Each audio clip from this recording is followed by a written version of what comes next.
ওয়ারিশ এখানে বসলো, বসার পর আপনাদেরকে আধা ঘন্টা শুধু হাসাইলো মিথ্যা কথা বইলা। এইটা কোন ওয়ারিশের কাজ?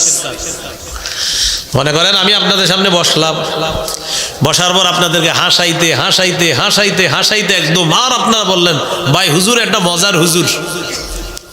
কিসের হুজুর? মজার হুজুর। তো কিরকম? আরে হুজুরে যে সুন্দর করে হাসায়, তুই আগামী হুজুরে ওই তারিখ অমুক জায়গায় চল আবার যাবো, ওখানেও গিয়ে হাসতে হবে কতক্ষণ। এইখানে যতজন মানুষ আছেন আপনারা প্রত্যেকটা মানুষের 1 মিনিট যদি আমি আজকে ওয়াজ করি, ধরে নেন 1000 মানুষ আছেন, 1 মিনিটে যোগ করলে 1000 মিনিটে কত হয়? 1000 মিনিট। 1 মিনিট করে প্রত্যেকের কয় হাজার মিনিট? আমি যদি 2 মিনিট ওয়াজ করি কয় হাজার মিনিট? 2000 মিনিট। আমি যদি 10 মিনিট ওয়াজ করি তাহলে কয় হাজার মিনিট হবে? হ্যাঁ কত? এই 10,000 মিনিট আমি যদি আজকে আপনাদের সামনে শুধু 2 মিনিট ওয়াজ করে বলতাম আখির দাওয়ান আলহামদুলিল্লাহি রাব্বিল আলামিন, তাহলে 2 মিনিট 1000কে 2 মিনিট দিয়ে যোগ দিলে হয় আপনার 10,000। এই 10,000 মিনিটের হিসাব আল্লাহর কাছে দিতে হবে। 10,000 মিনিটের হিসাব আল্লাহর কাছে দিতে হবে। তাহলে আধা ঘন্টা 40 মিনিট আপনাকে মিথ্যা কথা বলে আপনাকে হাসাইলাম। আপনি এবার চিন্তা করেন আপনার কি অবস্থা হবে, আমার কি অবস্থা হবে।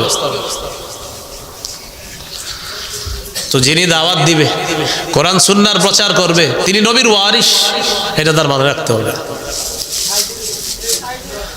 হাদিসের একটা কিতাব আছে আস-সিলসিলাতুস সহিহা, এই কিতাবের 2700 নম্বর হাদিস, মানে 2700 নম্বর হাদিস। বিদায় হজের ভাষণে রাসূল সাল্লাল্লাহু আলাইহি সাল্লাম বলেন, আইয়ুহান নাস ইন্না রাব্বাকুম ওয়াহিদ ওয়া ইন্না আবাকুম ওয়াহিদ লা লা ফাদ্দালি আরাবিয়্যিন আলা আজমিয়্যিন ওয়ালা লি আজমিয়্যিন আলা আরাবিয়্যিন ওয়ালা লি আহমার আলা আসওয়াদা ওয়ালা লি আসওয়াদা আলা আহমার ইল্লা বিত্তাকওয়া। নবীজি বলেন তোমাদের রব একজন, তোমাদের বাবা একজন। শোনো তোমরা, আরবের উপর অনারবের কোনো শ্রেষ্ঠত্ব নাই, অনারবের উপর আরবের কোনো শ্রেষ্ঠত্ব নাই। কালো মানুষের উপর সাদা মানুষের কোনো শ্রেষ্ঠত্ব নাই, সাদা মানুষের উপর কালো মানুষের কোনো শ্রেষ্ঠত্ব নাই। ইল্লা বিত্তাকওয়া, তাকওয়ার মাধ্যমে শ্রেষ্ঠত্ব হবে। সুবহানাল্লাহ। কিসের মাধ্যমে? একজন কালো মানুষ, তার অন্তরে যদি তাকওয়া থাকে, আল্লাহ বলেন ইন্না আকরামাকুম ইনদাল্লাহি আতকাকুম, তোমাদের মধ্যে আল্লাহর কাছে সবচেয়ে সম্মানিত ওই ব্যক্তি যে সবচেয়ে বেশি আল্লাহকে ভয় করে, যার কলবে সবচেয়ে বেশি তাকওয়া। সে আরবি হোক, অনারবি হোক, সে আজমি হোক, সে কালো হোক, সে সাদা হোক, তাকওয়া আছে তো আল্লাহর কাছে সেই শ্রেষ্ঠ সম্মানিত।